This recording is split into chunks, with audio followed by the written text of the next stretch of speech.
Picture this, December 2024. You're sitting in the White House, Situation Room, watching a trade agreement get signed 5,000 miles away in Beijing. China and Canada, two countries that shouldn't be making deals without you. The document gets inked, handshakes, smiles for the cameras. And you realize in that moment that the economic architecture you spent 80 years building just developed its first structural crack.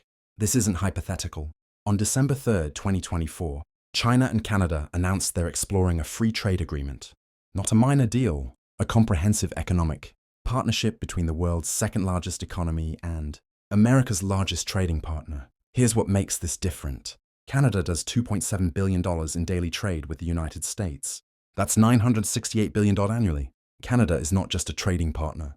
It's the circulatory system of American manufacturing. 77% of Canadian exports go to the US. And now they're building an alternative route. China sees an opening. Canada sees leverage. And America sees something it hasn't seen since 1945, the possibility of being bypassed. Before we dive into why this deal represents the biggest geopolitical shift in North American trade since NAFTA, hit that subscribe button and join the Wealth Forum. This is the economic forensics they don't teach you. It's free, unlike the price America might pay for ignoring this. So here's the question that should terrify every American strategist. What happens when your most reliable ally starts building economic independence from you? Stick with me. Let me take you back to understand why this matters. 1994, NAFTA gets signed. The North American Free Trade Agreement creates the most integrated economic zone on Earth. The US, Canada, and Mexico become a single manufacturing organism. Raw materials flow north to south. Finished goods flow south to north. Supply chains interlock so tightly that a single car crosses the border 7 times during production. By 2024, trilateral trade hits $1.6 trillion annually. Canada becomes America's #1 export destination. $356 billion in US goods flow north every year. Energy, automobiles, machinery, agriculture. The relationship is so deep that 35 US states count Canada as their top export market. Here's the analogy. Imagine you're married to someone for 30 years. You share a bank account, a mortgage, joint investments. Your entire financial life is intertwined. Then one day, your spouse starts having private financial meetings with someone else. Not leaving you, just building optionality. That's what's happening right now. China approaches Canada with a proposition. A free trade agreement that would eliminate tariffs, streamline customs, integrate supply chains. For Canada, this represents access to 1.4 billion consumers. For China, this represents a backdoor into North American manufacturing and a wedge into US economic dominance. The timing isn't coincidental. Trump's tariff threats against Canada in late 2024, including potential 25% tariffs on all Canadian goods, pushed Ottawa to explore alternatives. When you threaten your most reliable ally with economic warfare, don't be shocked when they start building escape routes. And here's what nobody's telling you. This isn't just about trade volumes. This is about the fundamental architecture of American power. Let me show you how American economic dominance actually works. It's not military bases. It's not aircraft carriers. It's integration. The US built a system where allied economies are so deeply embedded in American supply chains that independence becomes economically irrational. Canada sends 77% of exports to the US. Mexico sends 80%. The economies are structured to feed American manufacturing and consume American goods. This creates dependency, and dependency creates leverage. Here's the mechanism. Canadian energy flows south, 4.3 million barrels of oil per day, 60% of US crude oil imports. Canadian electricity powers northern US states. Canadian natural gas heats American homes. Canadian lumber builds American houses. Canadian steel goes into American cars. In return, American manufactured goods, American services, American capital flow north. The trade is balanced not in dollars but in mutual dependency. Canada needs American markets. America needs Canadian resources. This is the model the US replicated globally. Germany, Japan, South Korea, Taiwan, economies rebuilt after World War II under American supervision, integrated into American supply chains, made dependent on American markets and American security guarantees. The genius of the system is this. You don't need to occupy countries when they can't economically function without you.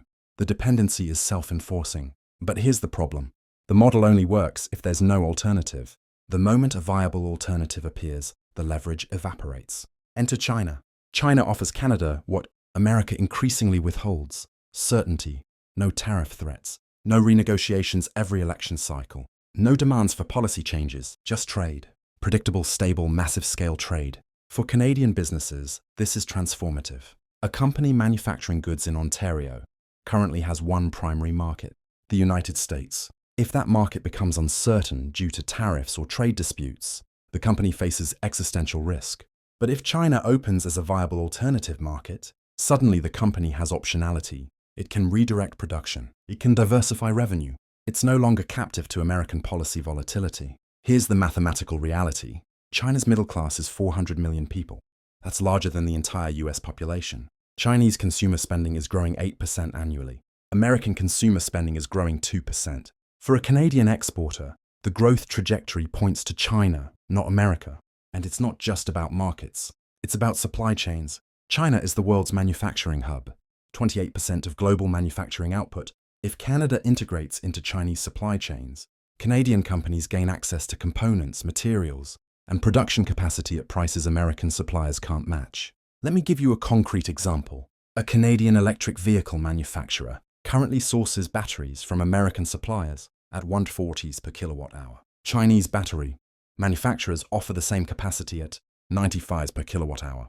That's a 32% cost reduction. For a company producing 50,000 vehicles annually, that's $180 million in savings. Under NAFTA rules, the Canadian company must source batteries from North America to avoid tariffs.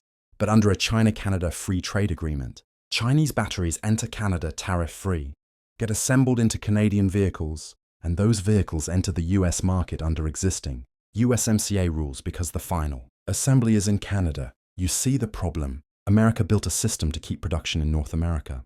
But if Canada becomes the integration point for Chinese components, the entire purpose of NAFTA collapses. Chinese goods flow into the US market through the Canadian back door. This is what's called tariff arbitrage, and it's exactly what America spent decades trying to prevent. But there's a deeper game being played here. This isn't just economics. This is geopolitics disguised as commerce. Here's the moment where everything changes. December 2024, Trump threatens Canada with 25% tariffs unless they stop fentanyl and illegal immigration at the border. The threat is credible. Trump's used tariffs as a weapon before. Canada knows this. But instead of capitulating, Canada does something unexpected. They accelerate talks with China. Think about what that means. For 80 years, when America pressured Canada, Canada adjusted. Because there was no alternative, American market access was irreplaceable. Losing it meant economic catastrophe. But the moment Canada has a viable alternative, the leverage reverses. Now, when America threatens tariffs, Canada can respond with, "Fine, we'll sell to China instead." This is the inflection point, the transition from American monopoly on Canadian trade to multipolar optionality. And here's where it gets really interesting. Canadian officials start making public statements that would have been unthinkable 5 years ago. Trade Minister Mary Young says, Canada is diversifying trade relationships to reduce dependency on any single market. That's diplomatic language for we're building independence from the United States. Prime Minister Trudeau, before leaving office, emphasized strengthening ties with China despite US concerns. The political class in Ottawa is reading the same pattern you are. American policy has become erratic. Tariffs threatened, then withdrawn, then threatened again. NAFTA renegotiated into USMCA, then threatened with termination. The relationship that was once stable is now volatile. From Canada's perspective, this is risk management. Don't put 77% of your exports into a market that threatens you with economic destruction every election cycle. From China's perspective, this is strategic brilliance. You don't need to defeat America militarily. You just need to peel away its allies economically. And here's the cascading effect nobody's talking about. If Canada successfully diversifies away from US dependency, every other American ally watches and learns. Japan sees it. South Korea sees it. Germany sees it. The message is clear. American economic leverage is no longer absolute. Let me show you the nightmare scenario for Washington. Canada signs a comprehensive free trade deal with China. Tariffs eliminated, customs streamlined, investment protections included. Within 2 years, Canadian exports to China double from current levels. Within 5 years, China becomes Canada's second largest trading partner, then potentially the largest. Canadian resource companies redirect energy exports. Instead of oil pipelines to the US, they build LNG export terminals to ship natural gas to China. Instead of electricity grids integrated with the US, they invest in battery storage for Asian export. Canadian manufacturing reorients. Instead of making components for American cars, they make components for Chinese EVs. Instead of software for American markets, they develop products for Chinese consumers. And here's the kicker. All of this happens while Canada remains in USMCA. The agreement doesn't prohibit Canadian trade with third countries. It just requires that goods meeting North American content rules get preferential treatment. But if Canadian companies start optimizing for Chinese markets instead of American markets, the content rules become irrelevant. The production moves, the investment moves, the strategic orientation moves. America wakes up one day and realizes its most integrated ally is now Beijing's economic partner.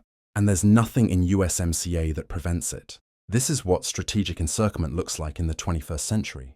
You don't invade territory. You don't blockade ports. You offer better terms than the incumbent hegemon and wait for rational actors to make rational choices. Now let's talk about what America actually fears here. It's not the trade deal itself. It's what the trade deal represents. The end of unchallenged economic primacy in the Western Hemisphere. Since the Monroe Doctrine in 1823, America's core strategic principle has been this: no outside power gets a foothold in the Americas. European colonialism was pushed out. Soviet influence was countered in Cuba and Nicaragua. Chinese influence has been blocked in Venezuela and Argentina. But Canada is different. Canada is not a distant country America can threaten or sanction without consequence. Canada is integrated into American infrastructure. Canadian airspace is part of NORAD. Canadian waters are part of North American defense. Canadian industry is embedded in American supply chains. If China gains economic leverage over Canada, they gain indirect leverage over American systems. A Chinese-influenced Canada could slow-walk cooperation on continental defense, could restrict resource exports during crises, could serve as a platform for Chinese intelligence operations. The nightmare scenario for the Pentagon isn't invasion. It's a friendly neighbor that stops being fully aligned. And here's the economic bomb. Canada controls critical minerals essential to American technology and defense. Potash for agriculture, uranium for nuclear power, rare earth processing facilities. If Canadian companies become owned or influenced by Chinese, capital through investment provisions in a trade deal, supply chain security collapses. The US currently assumes Canadian resources will always be available. That assumption is ending. Now let's walk through what happens next. Because this isn't a static situation. This is a dynamic crisis unfolding in real time. Consequence 1. American leverage over Canada declines permanently. Every tariff threat becomes less credible because Canada has an alternative buyer. Every demand for policy changes becomes negotiable because Canada can threaten to deepen Chinese ties. The power dynamic that favored America for a century shifts toward parity. Consequence 2. Other American allies start exploring similar arrangements. Mexico watches Canada's China deal and thinks, why not us? Japan considers deeper economic integration with China despite security tensions. Germany accelerates Belt and Road cooperation. The architecture of American alliances, built on economic dependency, starts fracturing. Consequence 3. Supply chain reorganization accelerates. Canadian companies, currently optimized for American markets, start retooling for Chinese specifications. Product standards diverge. Technical certifications shift to Chinese requirements. Over time, Canadian industry becomes less compatible with American systems and more compatible with Chinese systems. Consequence 4. Investment flows reverse. Chinese capital floods into Canada. Infrastructure projects, resource extraction, technology companies, real estate. The economic integration that currently runs north-south between Canada and the US starts running east-west between Canada and China. Consequence 5, and this is the big one. American industrial capacity becomes geographically isolated. Right now, America has two massive buffer zones, Canada to the north providing resources and manufacturing, Mexico to the south providing labor and assembly. If Canada reorients toward China, America's northern supply chain gets cut. Manufacturing concentrated in the US faces higher input costs, longer supply chains, and reduced competitiveness. Here's the economic reality. Reshoring manufacturing to the US sounds great politically, but it's economically brutal. American labor costs are 300% higher than Mexican labor costs. American regulatory compliance costs are exponentially higher than Canadian resource extraction costs. Bringing everything home means either accepting lower margins or raising consumer prices. The trade deal between China and Canada doesn't just affect bilateral relations. It forces America to choose, either accept reduced leverage over Canada or escalate economic pressure and risk pushing Canada further into China's arms. Either way, the monopoly is over. And we're already seeing the signs. Canadian officials are publicly stating they will not be held hostage to American trade policy. Chinese state media is promoting the Canada deal as evidence of American decline. American lawmakers are quietly panicking about what this means for continental security. The pattern is unmistakable. When a hegemon becomes unreliable, allies build alternatives. When alternatives exist, dependency ends. When dependency ends, leverage evaporates. So here's the brutal truth. America built an empire on integration. Allies were so economically embedded in American systems that independence was irrational. The genius was making dependency invisible. Countries didn't feel conquered. They felt prosperous. But the model had one critical vulnerability. It required America to be a stable, predictable partner. The moment American policy became erratic, threatening tariffs one week and free trade the next, the value proposition collapsed. Canada's move toward China isn't betrayal. It's rational risk management. Don't concentrate 77% of your exports in a market that threatens to destroy you every 4 years. The China-Canada trade deal is a symptom, not a cause. The cause is American strategic incoherence, threatening allies, withdrawing from agreements, weaponizing trade relationships. Each action pushes partners to build alternatives. And here's the deeper lesson. Economic hegemony is fragile. It's not enforced by tanks. It's maintained by being the best option available. The moment you're not the best option, rational actors choose someone else. China understood this. They didn't need to defeat America militarily. They just needed to offer Canada better terms than America was offering. Stability over volatility, certainty over threats, partnership over subordination. The trade deal might not even materialize. Negotiations could collapse. Political opposition in Canada could kill it. But the damage is already done. The psychological shift has occurred. Canada now sees itself as having options. And once you see yourself as having options, dependency becomes intolerable. For America, the question isn't whether to oppose the deal. The question is whether American policy created the conditions that made the deal attractive in the first place. If you threaten your allies, eventually they stop being your allies. If you weaponize economic relationships, eventually people build alternative relationships. If you make partnership conditional on subordination, eventually partners choose independence. The architecture of American power was brilliant. Integration created prosperity, and prosperity created loyalty. But that architecture assumed American leadership would remain benevolent and stable. The moment leadership became erratic and threatening, the architecture became a cage that allies wanted to escape. The China-Canada trade deal is the sound of the cage door opening. Whether Canada walks through it or not, the fact that the door exists changes everything. If this analysis showed you the geopolitical chess game playing out in your backyard, smash that like button, subscribe to the Wealth Forum, and turn on notifications so you never miss the economic forensics that reveal what's really happening. Drop a maple leaf emoji in the comments if you think Canada's making the right move, or a bald eagle if you think they're making a catastrophic mistake. Tell me which side of history you think this deal lands on. I read every single one. And remember, empires don't fall because enemies defeat them. They fall because allies stop believing in them. The question is whether America can see the pattern before it's too late. Thanks for watching. Now go understand the economic architecture before it collapses around you.